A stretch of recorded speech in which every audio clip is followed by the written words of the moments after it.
The issue in the present case would be whether the notice sent by the husband is effective in severing the legal joint tenancy of the property. The law on severance of legal joint tenancy would be first to look at Section 8.1 of the CPO.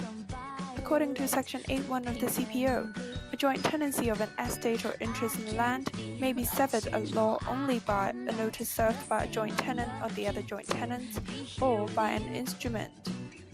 Then, Section 62.1 of the CPO further provides that the notice must be in writing. This is not in dispute in the present case, as the latter is already a written notice.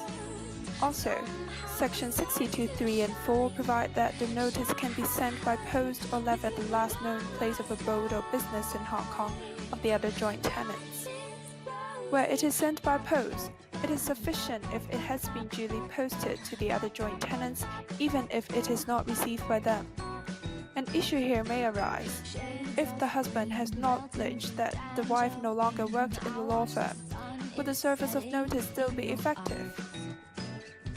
In a UK case, Harlem and Kessner, the court held that service in that case was valid.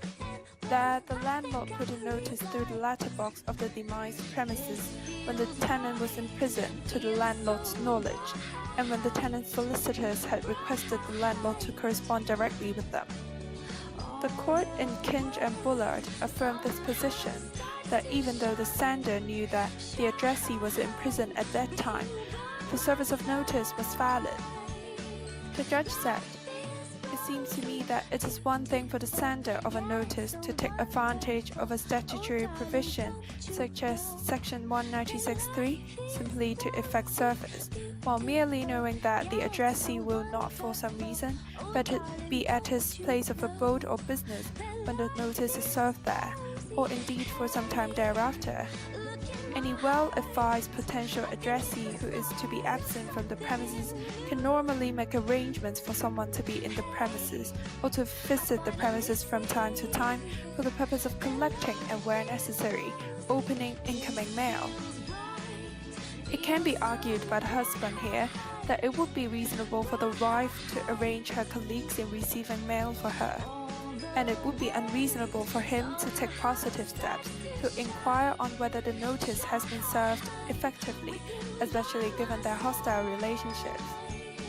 Coming back to the issue whether the notice is effective in severing the joint tenancy, the law here is that, according to the case Harrison-Goddard, the written notice must express a desire to sever immediately and not a desire to sever at some point in the future.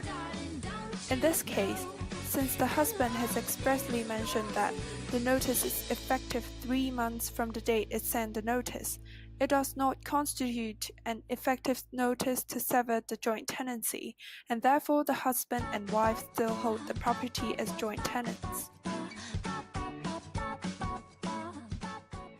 Created using PowToon.